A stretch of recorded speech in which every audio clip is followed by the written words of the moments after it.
Hoy vamos a hablar del tema la ley y la gracia. ¿Sí? No voy a dar una exposición detallada, más bien voy a resumir, porque estos temas los he tratado con frecuencia aquí en la iglesia, y quiero solamente por aquellos que tienen algún pendiente con alguna cosita de este tema, alguna pregunta, algo que no les ha quedado clara, espero que sea claro el día de hoy para todos ustedes. ¿Cómo definimos la gracia de Dios? La gracia de Dios es el atributo que le mueve para otorgar favores y misericordias a criaturas que no merecen nada. Y no solo no merecen nada, si algo pretendieran merecer, merecerían el infierno. Pero la gracia de Dios le mueve a Él a otorgar bendiciones a dichas criaturas. Y nosotros somos esas criaturas. No merecemos absolutamente nada. ¿Sí? Ustedes saben lo que la Escritura dice. No hay justo ni aún. No hay quien entienda. No hay quien busque a Dios. No hay ni siquiera uno. No hay temor de Dios delante de sus ojos. Sus pies son presurosos a derramar sangre. Eso está en Romanos capítulo 3, verso 10 en adelante. Esas criaturas somos nosotros. Por eso una y otra vez la palabra dice: antes lo vil y lo menospreciado escogió Dios. Nosotros somos eso, lo vil y lo menospreciado, pero Dios nos escogió. Dice: para que nadie se jacte en su presencia. La gracia de Dios nos ha sido dada sin que nosotros tuviéramos que hacer algo para merecerla. Eso tiene que quedar bien sólido en nosotros, bien grabado en nosotros, que recibimos la gracia de Dios no porque hagamos algo que mueva a Dios a otorgárnosla, sino la gracia de Dios nos la da sin que nosotros hagamos absolutamente nada. Si hiciéramos algo, entonces lo que recibiéramos ya no sería una gracia, ya sería por deuda, porque nos lo ganamos, ¿verdad? Nos ganamos las bendiciones de Dios al hacer obras que ameriten eso. Romanos 4:4 dice: pero al que obra no se le cuenta el salario como gracia, sino como deuda. Al que obra. Pero nosotros hemos recibido de parte de Dios todo sin obrar. ¿Sí? La gracia de Dios ha estado con nosotros. Ustedes saben lo que es la salvación. ¿Han oído los textos tan conocidos? Efesios 2, 8 y 9. Porque por gracia sois salvos por medio de la fe. Y esto no es de vosotros, no por obras, para que nadie se gloríe. ¿Ven ustedes? La salvación que disfrutamos nosotros, la disfrutamos porque Dios quiso dárnosla. Nosotros no merecíamos absolutamente nada. Si yo ampliara el asunto con ustedes aquí, aunque sé que algunos por sus doctrinas no lo comprenderán rápidamente, pero la fe nos fue entregada también. Porque la fe es fruto ¿de quién? Del Espíritu Santo. Si nosotros no tenemos fe, ni podemos adquirirla de ningún modo, nos fue dada. ¿Sí? Oímos la palabra de Dios y la palabra de Dios nos habló y engendró en nosotros fe. La fe es fruto del Espíritu. Por eso dice aquí en Efesios: no, esto no es de ustedes, es un don de Dios. Dios nos dio la fe. Es más, Dios nos dio el arrepentimiento. ¿Sí? ¿Quién es el que convence al hombre del pecado? ¿No es el Espíritu Santo? Así que si el Espíritu Santo no convence al hombre del pecado, el hombre no podrá arrepentirse. pero lo convence el Espíritu Santo, lo hace que se arrepienta. Por eso les digo, es la gracia de Dios la que ha obrado en nosotros.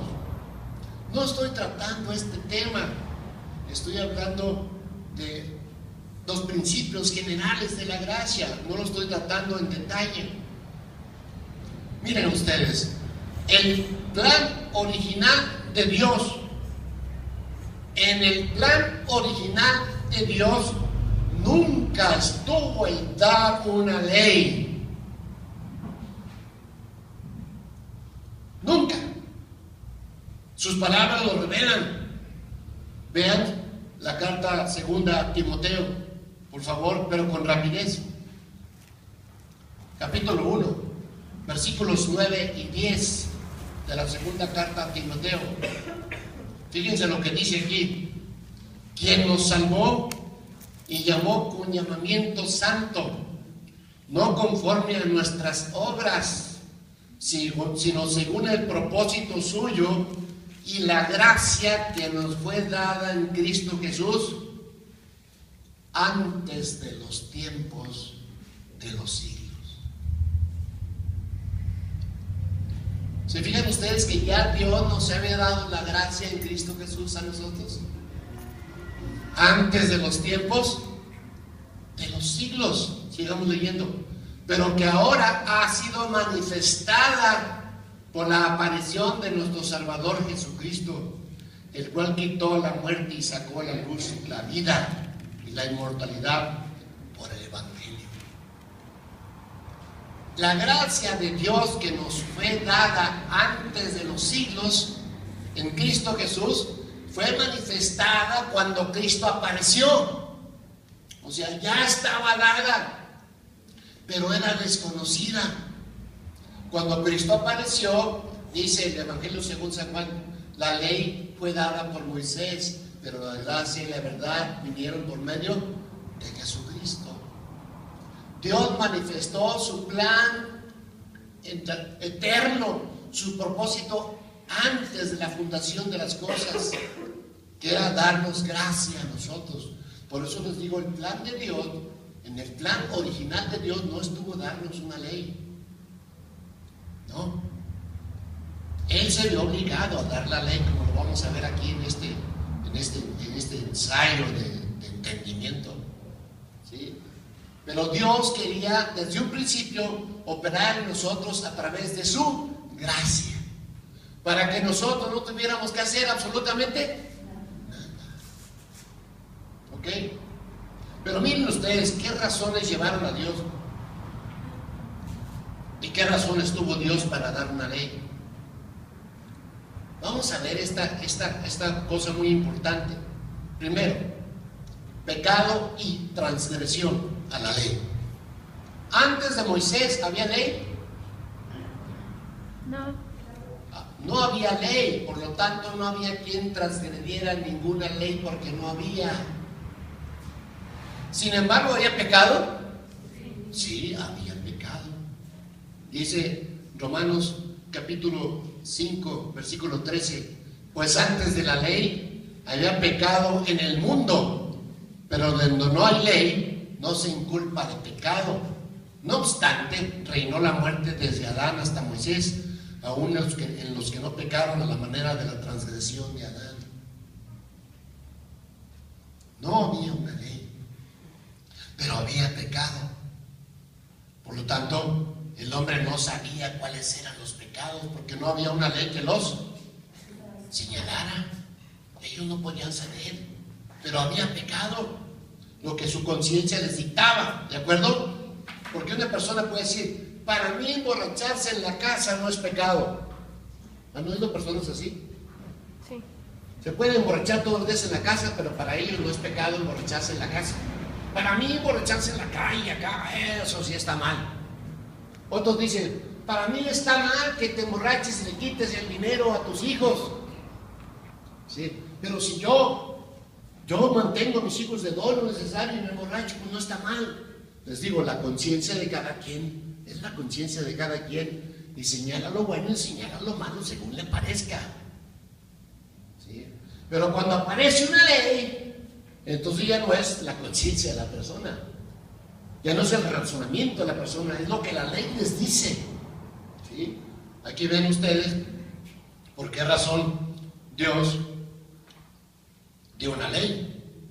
Para hacernos saber nuestra condición de pecadores, es la razón. Miren ustedes, un niño hace actos malos ignorando que lo son, ¿cierto o no? Un niño hace actos malos ignorando que lo son. Pero cuando se le enseña que es malo y que si no obedece será corregido, el niño entiende que no debe de hacerlo, porque acaba de conocer una ley. Como acaba de conocer una ley, ahora sabe que tal o cual cosa no debe de hacerlo. ¿Sí? Porque si lo hace, se expone al castigo que le dijeron que le darían si lo hacía. Antes lo hacía hasta riéndose y jugando y divirtiéndose. No tenía temor de hacerlo porque no sabía que era malo, hasta que le explicaron que eso era malo, y cuando le dijeron que era malo, le dieron una ley. La ley le hizo ver a él que eso era pecado, que eso era altamente malo. Mientras no tenía ley, no transgredía ninguna. Pero cuando le hicieron la ley, le dieron a conocer que lo malo es pecado. Versículo 4 del capítulo 15, versículo 15 del capítulo 4 de Romanos. Dice, pues la ley produce ira, pero donde no hay ley, tampoco hay transgresión. La ley produce ira, enojo. ¿Sí? Te dije que no lo hicieras. ¿Sí? Pero donde no hay ley, tampoco hay transgresión. ¿Sí? Porque no se le ha dicho nada. ¿Qué diremos pues? Romanos 7:7. La ley es pecado en ninguna manera. Pero yo no conocí el pecado sino por la ley, porque tampoco conociera la codicia si la ley no dijera, no codiciarás. Así que la ley le señaló que eso era pecado. Capítulo 7, verso 13 de Romanos. A fin de que por el mandamiento el pecado llegase a ser sobremanera pecaminoso. Por la ley el pecado se hace pecaminoso. Si no hay ley, no hay transgresión a la ley. ¿Recuerdan ustedes el caso que les di de aquella familia que no le puso insulina a su hijo? Sí, en Estados Unidos, hace muchos años de esto. Y a causa de que no le pusieron insulina, porque ellos pensaron que Dios no iba a sanar, y se encerraron orando y ayunando y no les pusieron insulina, y a causa de la falta de insulina, el hijo murió. Y entonces los familiares indignados, ¿sí?, de los abuelos y los tíos, indignados, acusaron a aquel matrimonio de haber dado casi muerte a su hijo por negarle la insulina. Y cuando llegaron a corte, no había ley, no había ninguna ley que los condenara. Por tanto, no podían aplicarle nada, ni encarcelarlos, ni nada. Pero eso dio origen a que allá se hiciera una ley. Ahora, si alguien hace ese acto y muere o se empeora a una persona, entonces lo castigan de acuerdo a la pena que la ley le señala. Porque ya ahora la ley dice que eso es malo, que eso es pecaminoso. ¿Entienden eso? Ustedes se pueden sentar en las bancas de la plaza, en el centro, arriba en el borde, ¿verdad? Y con los pies en el asiento. ¿Han visto personas sentadas así? ¿Sí? ¿Se los llevan a la cárcel? No. Pero ¿qué tal si un día se emite una ley y se pone ahí un letrero? Toda persona que ponga los pies en el asiento y se siente así en el respaldo, en el filo del respaldo, será llevada a la cárcel por 3 días. ¿Qué va a pasar con la gente? Se va a sentar bien. Y el que no se siente bien, ¿qué va a pasar? Lo van a llevar a la cárcel por 3 días. Porque ya hay una ley. La ley es la que hace, es la que señala. ¿Sí? Dios dio una ley para señalar que es pecado. Y cuando yo sé que es pecado, me doy cuenta que soy pecador. ¿Sí? La ley me señala a mí que soy un pecador. Y Dios quiso dar esa ley, quiso dar la ley para que nosotros supiéramos cuál es nuestra posición real. somos pecadores. Dios quería que los hombres entendieran que nunca podrían obedecer sus mandatos, por eso les dio una ley. Él quería que el pueblo entendiera que nunca podían obedecer sus mandatos. No llevó al pueblo a Sinaí para darles una ley. Enseña la escritura, ¿sí? Éxodo capítulo 3, verso 12. Y esto te será por señal, le dijo Dios a Moisés, que yo te he enviado. Cuando hayas sacado de Egipto al pueblo, serviréis a Dios sobre este monte. O sea, Dios sacó al pueblo de Egipto para llevarlo a Sinaí a que sirviera a Dios. Capítulo 19 de Éxodo, versos 5 y 6. Dice: ahora pues, si diereis oído a mi voz y guardareis mi pacto, el pacto que le había dado a Abraham, que era circuncidar a los niños de 8 días de nacido, a los varones. Dice: y guardareis mi pacto, vosotros seréis mi especial tesoro sobre todos los pueblos, porque mía es toda la tierra. Y vosotros, fíjense, me seréis un reino de sacerdotes y gente santa. ¿Ven ustedes que Dios no estaba pensando todavía en que iba a poner sacerdotes según el orden de Aarón? Y que Aarón fue el primer sumo sacerdote y que sus hijos eran los sacerdotes y nada más. Y que después todos los descendencia de Aarón iban a ser los sacerdotes. Dios dijo al pueblo: ustedes todos me van a ser un pueblo de sacerdotes y gente santa. Esa era la intención de Dios. Pero Dios les tuvo que dar una ley para mostrarles a ellos que nunca podían obedecer sus mandatos. Dice así, capítulo 19, verso 12 y 13. Dice: y señalarás términos al pueblo en derredor, diciendo: guardaos, no subáis al monte, ni toquéis sus límites. Cualquiera que tocare el monte de seguro morirá. No lo tocará mano, porque será apedreado o asaeteado. Sea animal o sea hombre, no vivirá. Fíjense enseguida: cuando suene largamente la bocina, subirán al monte. ¿Quién quería Dios que subiera al monte? Todo el pueblo. Todo el pueblo. Ese era el deseo de Dios. Pero cuando sabemos por la historia, ustedes leen en Éxodo 20 y Deuteronomio 5, que el pueblo, cuando oyó los estruendos, cuando vio que el monte temblaba y se estremecía, salieron corriendo asustados. El capítulo 5 de Deuteronomio, verso 27 al 29, ahí se ve que aquellos hombres le dijeron a Moisés: acércate tú y oye todas las cosas que dijere Jehová nuestro Dios, y tú nos dirás todo lo que Jehová nuestro Dios te dijere, y nosotros oiremos y haremos. Dice: y oyó Jehová la voz de vuestras palabras cuando me hablabais, y me dijo Jehová: he oído la voz de las palabras de este pueblo que ellos te han hablado. Bien está todo lo que han dicho. ¿Quién diera que tuviesen tal corazón, que me temiesen y guardasen todos los días todos mis mandamientos, para que a ellos y a sus hijos les fuese bien para siempre? ¿Quién diera, dijo Dios, que ellos guardasen todos mis mandamientos? Sabía Dios que no podían guardarlos, pero aquel pueblo pretendió hacerlo.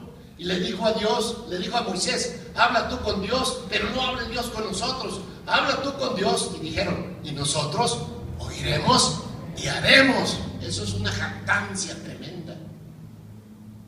Son palabras comunes que nosotros los usamos como gente educada. Esta es su casa, le decimos a la persona, para las que sean. Cuando quiera, usted venga. Aquí estoy para servirle. ¿No es cierto que decimos todas esas frases rimbombantes?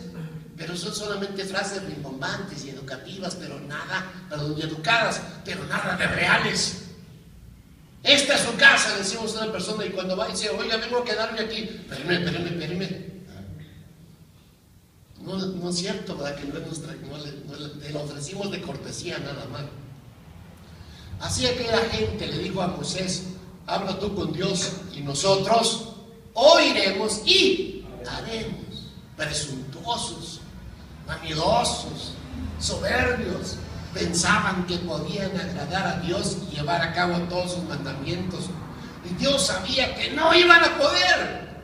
Por eso les dio la ley, para que se dieran cuenta que no podían obedecer a Dios. Pedro lo reconoció en aquel concilio que tuvieron la iglesia, el primer concilio que se registra en la Biblia, el capítulo 15 de los Hechos. Cuando Pedro tomó la palabra, porque los fariseos de aquel grupo querían que los gentiles se circuncidaran y guardaran la ley. Eso querían ellos. Y defendían el caso Pablo, Bernabé, y Pedro se levantó y dijo: ahora pues, verso 10 del capítulo 15 de los Hechos, ahora pues, ¿por qué tentáis a Dios poniendo sobre la cerviz de los discípulos un yugo que ni nuestros padres ni nosotros hemos podido llevar? No podían llevarlo.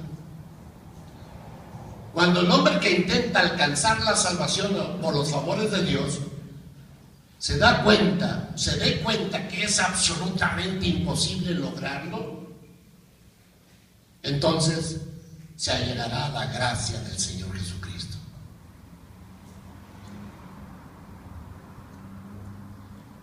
La ley Dios la envió como nuestro ayo para llevarnos a Cristo. ¿Qué significa esto? El capítulo 3, verso 24 de Gálatas. De manera que la ley ha sido nuestro ayo para llevarnos a Cristo, a fin de que fuésemos justificados por la fe. Nuestro ayo, la ley. Era una persona empleada que llevaba de la mano al alumno para que fuera enseñado. ¿Sí? El alumno era un niño y el ayo era una persona esclavo o sirviente del padre del hijo, y lo enviaba con él para llevarlo allá a que le enseñara. Así que el niño estaba por levantarse e irse, entonces llegaba el ayo y lo cogía y lo llevaba hasta donde le iban a enseñar la ley. ¿Sí? El ayo, yo soy el ayo, estoy llevando al alumno, ¿sí? Yo lo llevaba, ¿okay? Que le enseñaran la ley. Y la ley fue nuestro ayo, fue el ayo para llevar a la gente a Cristo, a la fe de Cristo. Porque la gente se desvive tratando de hacer obras para ganarse favores de Dios, tratando de hacer obras para alcanzar la salvación.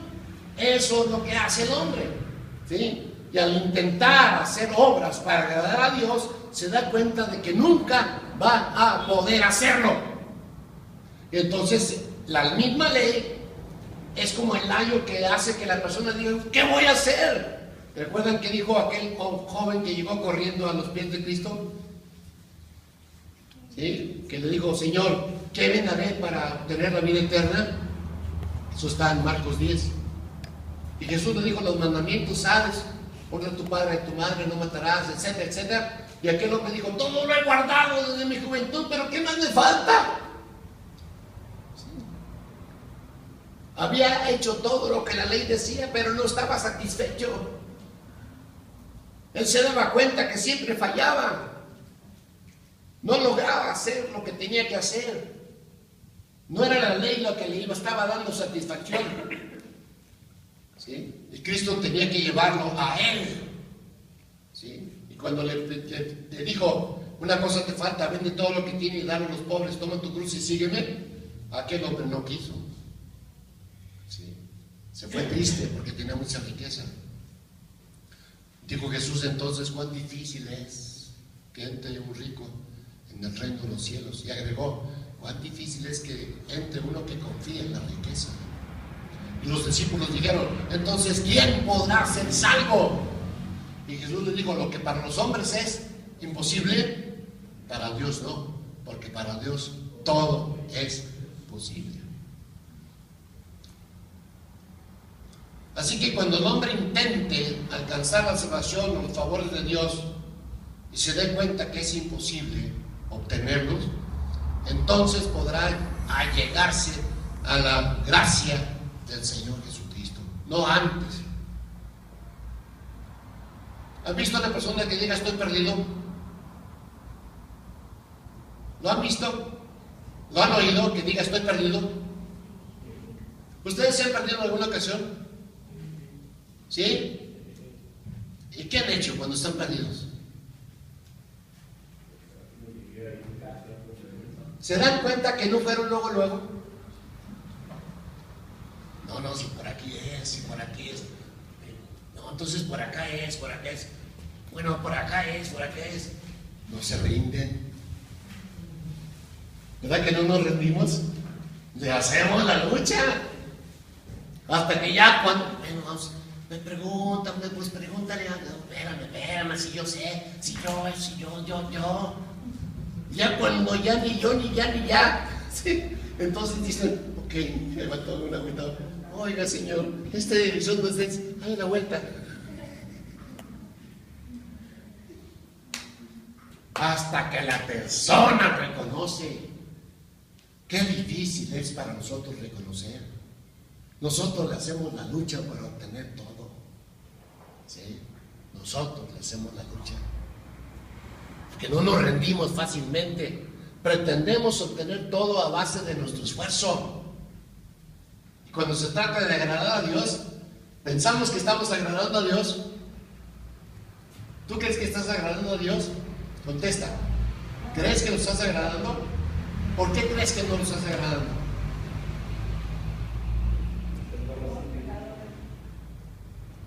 ¿Porque estás haciendo lo malo? ¿Sí? ¿Y por qué no dejas de hacer lo malo? Contesta, canalla. Contesta, canalla.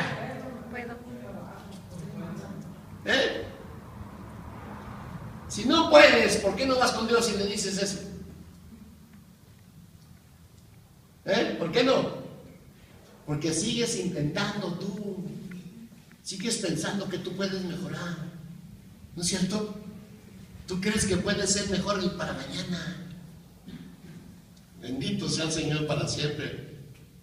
El hombre que hace obras para ganarse el favor de Dios se jacta de lo que hace, va a presumir. Es que yo oro. ¿Se acuerdan de aquel fariseo que dijo, no soy como aquel? Yo oro, yo diezmo, yo ofrendo, no soy como aquel. Se jacta, presume. Si alguien le pide un consejo, oye hermano, ¿y usted cómo ha logrado todo esto? Oye hermano, ¿usted cómo ha llegado hasta acá? Y usted dice, hermano, es que hay que orar, ¿no es cierto? Hay que ayunar, hermano. Todo eso usted antepone porque está diciendo, porque yo oro y porque yo ayuno, soy lo que soy. Y luego dice, con la ayuda de Dios. ¿No es cierto que ha dicho este? Con la ayuda de Dios. Dios te ha ayudado a perdonarte. Dios te ha ayudado a ser santo. Contesta. ¿Te ha ayudado Dios a perdonarte? ¿Te ha ayudado Dios a ser santo? No. Si tú dices, ayúdame a vencer este pecado, ayúdame, y Dios te contesta, muy bien, hijo, muy bien, hija, ¿qué quieres que haga yo? Tú dime, yo te voy a ayudar, dime. ¿Le has dicho a Dios en qué quieres que te ayude? Dime una cosa, amado hermano, ya con mucha seriedad y formalidad, ¿tú le has pedido a Dios la ayuda para vencer un pecado, sí o no? Sí, ¿verdad?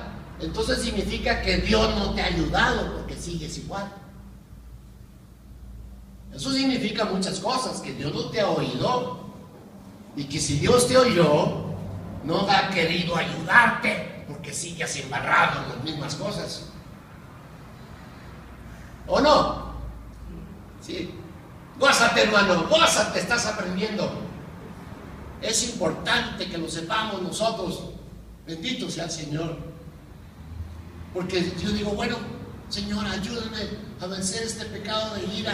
Señor, soy muy iracundo, soy muy iracunda. Señor, me enojo por cualquier cosa. Ayúdame, Señor, ayúdame. Y Dios nunca te ha ayudado porque sigues igual.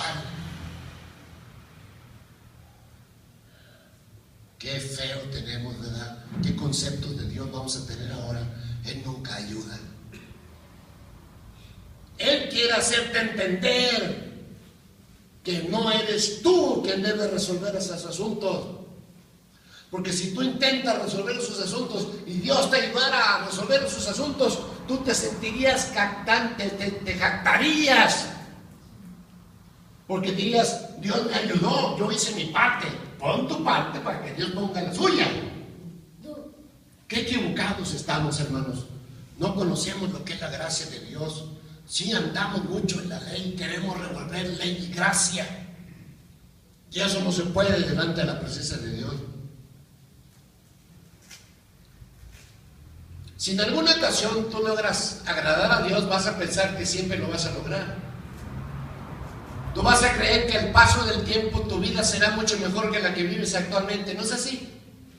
¿No deberíamos ser mejores que cuando comenzamos? ¿Y cómo somos? ¿Mejores o peores?